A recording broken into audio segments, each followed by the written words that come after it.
Hi friends, Maran வீரா சீரியலை பற்றி தான் நம்ம இந்த வீடியோக்குள்ளே பார்க்க போகிறோம். வாங்க நம்ம வீடியோக்குள்ளே போகலாம். மாறனை தான் காட்டுறாங்க. மாறன் உட்காந்து காஃபி குடிச்சிட்டு இருக்கும்போது வள்ளி ரொம்பவே பதட்டமாக வராங்க. அப்போ வள்ளி மாறன் ரூம்லேருந்து அந்த பணத்தை எடுத்துகிட்டு வந்திருக்காங்களா, அதை புடவையில் வச்சு மறைச்சி எடுத்துகிட்டு வராங்க. மாறா கொஞ்சம் வாடா அப்படிங்கும்போது என்னாச்சு அப்படின்னு சொல்லி கேட்கும்போது, இங்கே பார்த்தியா அப்படின்னு சொல்லிக்கிட்டு அந்த பேக்கை திறந்து காட்டுறாங்க. என்னத்தை இவ்வளோ பணம் வச்சுருக்கிற, என்ன ஏதாவது சேர்த்துக்கிட்டு வச்சுருந்தியா என்ன, எனக்கு தரதுக்காக அந்த பணத்தை எடுத்துகிட்டு வந்திருக்கியா அப்படின்னு சொல்லி கேட்கும்போது, என்னடா புரிஞ்சிக்காமல் அந்த பேசிகிட்டு இருக்கிற அப்படின்னு சொல்லி கேட்கவும், உடனே பார்த்தோம்னா ராமச்சந்திரன் அங்கேருந்து வராங்க. ஐயோ உங்கள் அப்பா வரார் அப்படின்னு சொல்லிட்டு அந்த பணத்தை அவங்க மறைச்சி வச்சுட்டு இருக்கிறாங்க. அப்போ வீராவும் அங்கே வந்துடுறாங்க. அப்போ ராமச்சந்திரன் கேட்குறாங்க, வள்ளி புடவைக்குள்ளே என்னத்தை மறைச்சி வச்சிருக்கிற அப்படின்னு கேட்கும்போது, ஒன்றும் இல்லைண்ணா அப்படிங்கிறாங்க. அப்படி பேசிகிட்டு இருக்கும்போதே ராகவ் கண்மணி எல்லாருமே வந்துருந்தாங்க. இல்லை நீ ஏதோ ஒரு மறைச்சி வச்சிருக்கிற காட்டு அப்படின்னு சொல்லவும், உடனே பார்த்தோம்னா அவங்க வள்ளி அந்த பேக் எடுத்து காட்டுறாங்க. அதில் என்ன இது இருக்குது அப்படின்னு சொல்லி கேட்கும்போது, அப்போ அது விரித்து பார்க்குறாங்க. அதில் பணம் இருக்குது. என்னது இவ்வளோ பணம் இருக்குது அப்படின்னு சொல்லி கேட்கும்போது, உடனே வள்ளி சமாளிக்க ஆரம்பிச்சிருந்தாங்க. இல்லைண்ணா நீ உன் ரூமில் இருந்து பணத்தை காணலைன்னு சொன்னேன், அந்த பணத்தை நான் தான் எடுத்தேன், எனக்கு முக்கியமான ஒரு செலவாக இருந்தது, அதுக்காக தான் உங்கள்கிட்ட சொல்லதுக்கு முடியாமல் நான் அந்த பணத்தை எடுத்தேன். 2 நாள் கழிச்சு அந்த பணத்தை உன் ரூம்லேயே வச்சிடலான்னு சொல்லிட்டு நினச்சேன். ஆனால் நீ அதுக்குள்ளேயும் பார்த்துட்டியா, அதனால தான் அந்த பணத்தை சரி திரும்பவும் ஒரு ரூம்லேயே கொண்டு வச்சிடலான்னு சொல்லிட்டு நான் எடுத்துகிட்டு வந்தேன்னா அப்படிங்கவும், ஓஹோ அப்படியா, நல்லாவே நீ கதை தான் சொல்லிகிட்டு இருக்கிற, ஆனால் அதை நம்பதுக்கு நான் தயாராக இல்லை. ஆனால் நல்லா நீ கதை சொல்லிகிட்டு இருக்கிற, நீ யாரை காப்பாற்றுறதுக்காக இந்த மாதிரிலாம் பேசிகிட்டு இருக்குன்னு எனக்கு நல்லாவே தெரியும். சொல்லப்போனால் உனக்கே நிறைய சொத்தெல்லாம் வச்சுருக்கிற, நானே அவசரத்துக்கு பணம் வேணும்னா நான் உங்ககிட்ட தான் கைமாத்தா வாங்கிட்டு இருப்பேன். ஆனால் நீ என்னென்னா என்கிட்ட இருந்து நீ பணத்தை எடுக்கிறியா, நீ சொல்கிறது கொஞ்சமாவது நம்புற மாதிரிக்கு ஏதாவது கதை இருக்குதா, நீ காப்பாற்றணும்னு நினச்சேன்னா இந்த வீட்டில் ஒரே ஒருத்தன் தான், அது இந்த மாறன் தான். ஆக மொத்தத்தில் இவன் பணத்தை எடுத்திருக்கிறான், நீ அவனை காப்பாற்றுறதுக்காக இந்த மாதிரிலாம் போய் சொல்லிட்டு இருக்கல அப்படிங்கவும், இது கெட்டதுமே உடனே வீரா அதிர்ச்சி அடைகிறாங்க.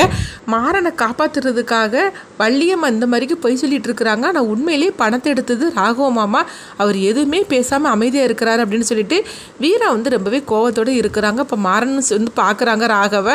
அப்போ மாறனுக்கு உண்மை புரிஞ்சிருது, ராகவ தான் அந்த பணத்தை எடுத்திருக்கிறான், சரி நம்ம அவனை காப்பாற்றி தீரணும்னு சொல்லிட்டு மாறன் சொல்கிறாங்க. ஆமாம் அத்தை எனக்காக தான் பணத்தை எடுத்தாங்க, இப்போ என்ன பண்ணுறதுக்கு, ஏன் உங்கள் ரூபாயிலேருந்து ஒரு 10 லட்ச ரூபா நான் எடுக்கக்கூடாதா என்ன அப்படிங்கும்போது, டேய் நீ கோடி ரூபா கேட்டாலும் நான் தருவேன்டா, ஆனால் நீ என்கிட்ட கேட்டிருக்கணும், இப்படி வீட்டில் உட்காந்துட்டு நீ இப்படி எடுத்துருக்கக்கூடாது, எனக்கு தெரியாமல், அதுக்கு பேர் என்னென்னு உனக்கு தெரியும்லா, நீ எவ்வளோ ரூபா கேட்டாலும் நான் தரதுக்கு நான் தயாராக தான் இருக்கிறேன், ஆனால் அது நீ என்கிட்ட கேட்டு வாங்கியிருக்கணும், இப்படி எனக்கு தெரியாமல் நீ எடுத்துருக்கக்கூடாது, ஆனால் நீலாம் எப்போவுமே திருந்தவே மாட்டேன், நீ இப்படி தான் தப்பு பண்ணிகிட்டே இருப்பையே தவிர என்றைக்குமே நீ திருந்த மாட்டேன், நம்மளும் உன் முகத்திலே முழிக்கக்கூடாது, இதுக்கு மேலே எதுக்கு நீ வீட்டில் இருக்கணும், நீ இந்த வீட்டை விட்டே போடா அப்படின்னு சொல்லும் போது, இது கெட்டதுமே வள்ளி கோவப்பட ஆரம்பிச்சிருந்தாங்க.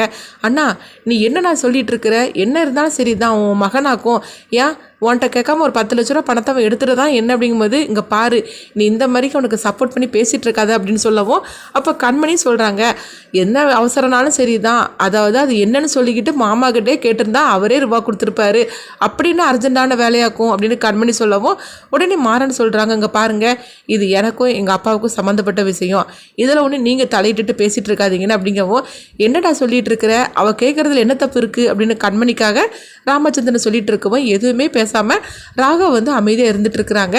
அப்போ வீராவோட மொத்த கோவமும் ராகவ் மேலே தான் திரும்புது. இங்கே இவ்வளோ பிரச்சனை நடந்துட்டு இருக்கு, ஆனால் அவர் எதுவுமே பேசாமல் அமைதியாக இருக்காருன்னு சொல்லிக்கிட்டு வீரா கோவத்தோடு அவங்க பார்த்துட்டு இருக்கிறாங்க. அப்போ ராமச்சந்திரன் சொல்கிறாங்க, இதுக்கு முன்னாடி இந்த வீட்டில் இருக்கக்கூடாது, ஒழுங்கு மரியாதை வீட்டை விட்டு போட அப்படிங்கவும், இப்போ என்ன உங்களுக்கு நான் அந்த வீட்டை விட்டு தானே போடணும், நான் போகிறேன் அப்படின்னு சொல்லிட்டு நேராக பார்த்தோம்னா மாறன் ரூமுக்கு வராங்க. அவங்க பின்னாடியே ராகவ் ஓடி வராங்க. டே நீ அப்படிலாம் செய்திடாதடா, அப்பா ஏதோ கோவத்தில் இந்த மாதிரிக்கு சொல்லிட்டாரு, நீ வீட்டை விட்டுலாம் போகாத அப்படிங்கும்போது, அப்போ உண்மையை சொல்லு, பணத்தை நீ தானே எடுத்த அப்படின்னு மாறன் கேட்கும்போது, ஆமாண்டா நான் தான் எடுத்தேன் அப்படிங்கிறாங்க. இப்படி பேசிகிட்டு இருக்கும்போதே அங்கே வள்ளியும் வந்துருந்தாங்க. வள்ளி மாறன் தடுக்கிறாங்க. நீ சொல்லு பணத்தை நீ தானே எடுத்த அப்படின்னு வள்ளி கேட்கும்போது, அப்போ ராகவ் சொல்கிறாங்க, ஆமாம் நான் தான் எடுத்தேன் அப்படிங்கும்போது, இல்லை அவன் ஒன்றும் எடுக்கல நான் தான் எடுத்தேன் அப்படின்னு மாறன் சொல்லவும், டேய் நீ போய் சொல்லிட்டு இருக்காத, நான் தான் அந்த பணத்தை எடுத்துகிட்டு கேட்கும்போது, நீ என்கிட்ட என்ன கேட்ட, இவ்வளோ பணம் உனக்கு யாதுன்னு தானே சொல்லி கேட்டேன், அந்த பணத்தை நீ எடுத்துகிறதா இருந்தால் நீ எப்படி என்கிட்ட கேட்டிருக்க முடியும், ஆக மொத்தத்தில் இந்த பணத்துக்கு உனக்கு சம்மந்தம் இல்லைன்னு எனக்கு தெரியும், ஆனால் ராகவ் நீ இப்படிலாம் இருப்பேன்னு சொல்லி நான் கொஞ்சம் கூட எதிர்பார்க்கவே இல்லை, இவ்வளோ ரூபா நீ எடுத்திருக்கன்னா உனக்கு அப்படிப்பட்ட அவசரம் தான் என்ன அப்படின்னு சொல்லி கேட்கும்போது, அப்போ ராகவ் சொல்கிறாங்க, அதை பற்றி மட்டும் என்கிட்ட எதுவும் கேட்காது அப்படி அப்படிங்கும்போது உடனே வந்து வள்ளி வந்து ராகவ போட்டு அடிக்கிறாங்க. அப்போ மாறன் வந்து தடுக்கிறாங்க. அத்தை நீ கொஞ்சம் பெசாம இரு, எப்போவுமே அப்பாவுக்கு நான் பிடிக்காத பிள்ளை தானே, அப்படியே இருந்துட்டு போட்டோம், இந்த பழியை வந்து நானே சுமந்துக்கிடுதேன், அதனால நானே வீட்டை விட்டு போகிறேன் அப்படிங்கும்போது என்னடா பேசிகிட்டு இருக்கிறா, உன்னை நம்பி உன் பொண்டாட்டி இருக்கிறா, நீ மறந்து போயிட்டி அப்படின்னு கேட்கும்போது ஆமாம் எங்கள் அப்பாவோட சந்தோஷப்படுறது ஃபஸ்ட்டு அவளை தான் இருக்கும் அப்படின்னு சொல்லிட்டு இருக்கும்போது எங்கள் வீரா வந்துருந்தாங்க. என்ன வீரா நீ பார்த்துக்கிட்டு இருக்கிற, அவன் வீட்டை விட்டு போகணுன்னு சொல்லிட்டு இருக்கிறான், அவனை நீ தடுக்க மாட்டிய அப்படின்னு சொல்லி கேட்கும்போது வீரா வந்து எதுவுமே பேசாமல் அமைதியாக இருந்துட்டு இருக்கிறாங்க. அப்போ மாறன் வந்து அவங்க பாட்டுக்கு அவங்க கிளம்பி போயிட்டே இருக்கிறாங்க. ஐயோ அவன் போனான், வா அவனை போய் தடுத்து நிறுத்தலாம் அப்படின்னு சொல்லிக்கிட்டு வீராவை வந்து அழைச்சிக்கிட்டு வராங்க வள்ளி. ஒரு கட்டத்தில் பார்த்தோம்னா அவங்க மாறன் வந்து வீட்டை விட்டு போகிறதுக்காக இருக்கும்போது வீரா வந்து தடுக்கிறாங்க. நீங்கள் போக வேண்டாம் அப்படின்னு சொல்லி தடுக்கவும் உடனே வந்து மாறன் பார்க்குறாங்க, என்னது இவன் வந்து நம்மளை வீட்டை விட்டு போக வேண்டாம்னு சொல்லி தடுத்துட்டு நிற்கிறா, சொல்ல பொண்ணைக்கு இவன் தான் நம்மளை வீட்டை விட்டு போகிறதுலே சந்தோஷப்படுவான்னு நினச்சிட்டு இருந்தோம், இவன் எதுக்காக தடுக்கிறா அப்படின்னு சொல்லிட்டு மாறன் பார்க்குறாங்க.